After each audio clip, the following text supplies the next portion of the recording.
परमात्मा ने अकल दी है, अपने जितना गर्मी सर्दी से बचने के लिए वस्त्र पहनो और किसी भी अपने क्षेत्रानुसार अपने किसी प्रकार के कपड़े पहनो, लेकिन वो सुविधाजनक हो।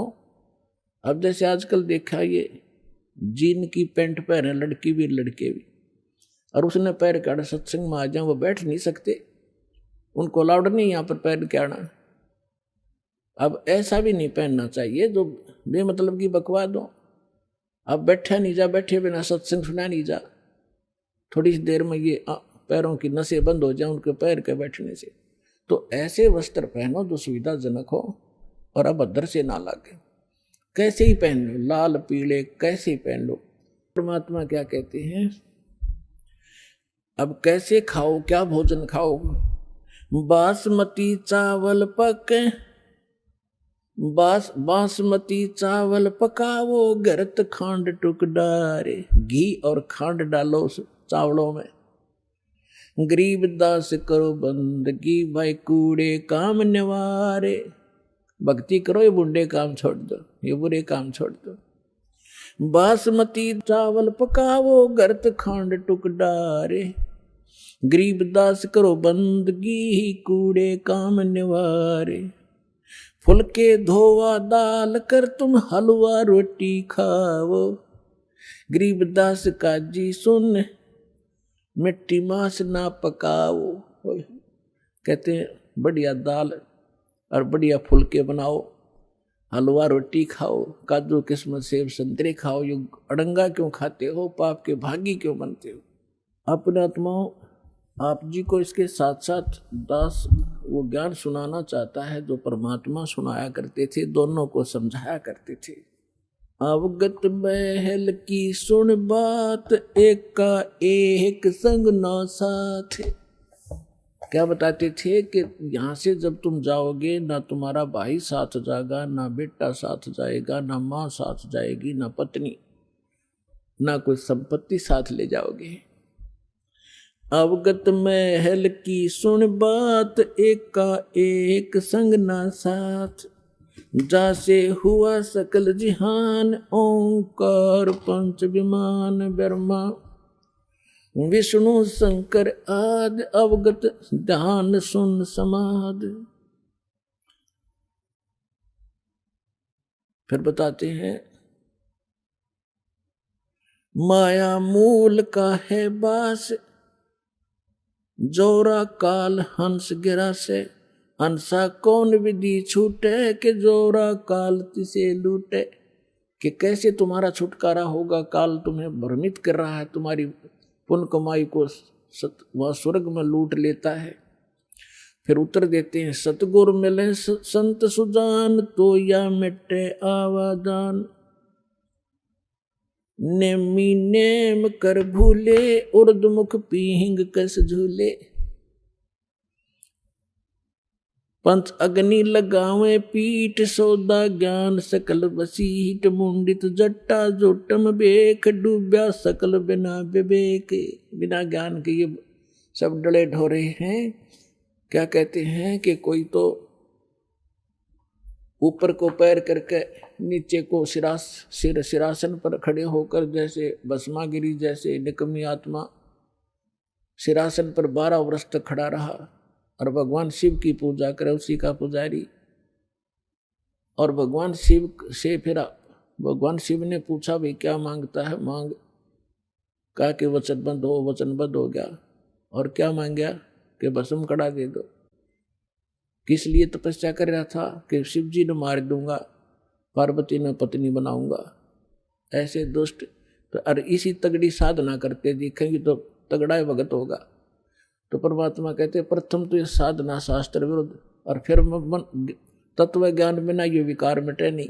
नेमी नेम कर भूले, उर्दमुखी पीहिंग कुछ झूले। कोई तो ऊपर न पैर करके नीचे निसर, या कोई पींग ऐसे झूला सा डाल के उसमें खड़े होकर तपस्या करते हैं। कोई पंच अग्नि लगावे पीठ, सौदा ज्ञान सकल बसीठ। कोई पांच धोने लगा कर बीच में बैठ जा डोंगी, और कख उसने पता नहीं है। कहीं वेद और गीता में ये साधना जो ये डले डोया करते राम देखा करते। मुंडित जट्टा जूटम बेख डूब्या सकल बिना विवेक। एक तो मुंडित कति उस तरह फिरवा के और लाल कपड़े पहन के कति बैठा न सोचा साधु पड़ा होगा, और एक बड़ी बड़ी जटा रखा के गल में माला मूला पैर के नु दिखा महापुरुष होगा। उसके विषय बता रहे थे, मुंडित जट्टा जुटम बेख डूब्या सकल बिना विवेक। अलोनिया खाते नहीं लोन जीजे पीठ तिस गौण। जरने बैठते हैं मूड जिम पंचग्रा समरूड। एक है गुफादारी सिद्ध सो तो पड़े जम के बंद। कुटीचर मांगते हैं चून जन्म न भोया। जन्म न बीजा बोया बोन अर्पण करें बहुत एचार को पोथी लिए खरका बार। एक है उदासी जान पाया नहीं सतगुरु ज्ञान। एक है तर्क त्यागी तीर अंदर बहुत माया भीड़। एक है दंडधारी डाग बन के कीजिएंगे बाग। आपने देखे होंगे शंकराचार्य जैसे और भी की परंपरा में एक वो रखते हैं, एक लाठी सी, उसने दंड बोलते हैं, डंडा, और उसने इतना आदर से रखते हैं उस लठ ने, उसके ऊपर कपड़ा डालेंगे बहुत बढ़िया, और उसने कंधे पर रखेंगे, धरती में नहीं धरे बेइज्जती हो जाएगी। उस लठ ने दंड बोले, दंड, उसको दंडी स्वामी कहते हैं।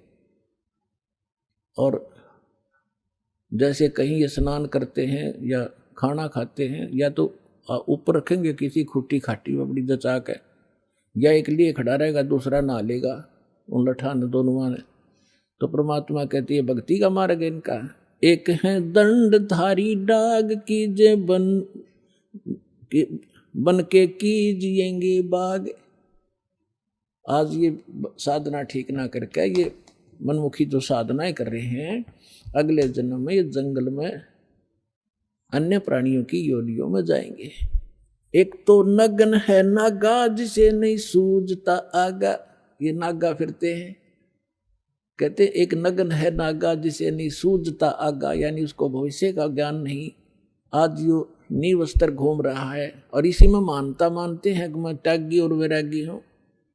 अगर नंगा रहने तो भगवान मिला, ये पशु पक्षी सारे ना नंगे फिरे, फिर ये तो आपसे पहले प्राप्त कर लेते और जंगल में ही रहते। परमात्मा ने अकल दी है, अपने जितना गर्मी सर्दी से बचने के लिए वस्त्र पहनो, और किसी भी अपने क्षेत्रानुसार अपने किसी प्रकार के कपड़े पहनो, लेकिन वो सुविधाजनक हो। अब जैसे आजकल देखा, ये जीन की पैंट पहने लड़की भी लड़के भी, और उसने पैर के आड़ा सत्संग में आ जाए, वो बैठ नहीं सकते, उनको अलाउड नहीं यहाँ पर पैर के आना। अब ऐसा भी नहीं पहनना चाहिए जो बेमतलब की बकवाद हो। अब बैठा नहीं जा, बैठे बिना सत्संग सुना नहीं जा, थोड़ी सी देर में ये पैरों की नसें बंद हो जाए उनके पैर के बैठने से। तो ऐसे वस्त्र पहनो जो सुविधाजनक हो और अभद्र से ना लगे। कैसे ही पहन लो, लाल पीले कैसे ही पहन लो। अब जैसे दाढ़ी रखो या ना रखो, जटा रखो या ना रखो, वो आपकी मौज है, लेकिन साधु रूप में ये दाढ़ी और मूछ रखना और जटा रखना अलाउड नहीं है, क्योंकि आपसे भ्रमित होंगे। अन्य प्राणी ने सोचेंगे यू महात्मा है, या बिजली ऐसे ही गिरी हुई है अभी तक। हम इन नकलियों को एक विशेष साडंबर देख कर उसी को प्रणाम, उसी को दान, उसी से दीक्षा ले बैठते हैं और दोनों का भट्ठा बैठा देते हैं।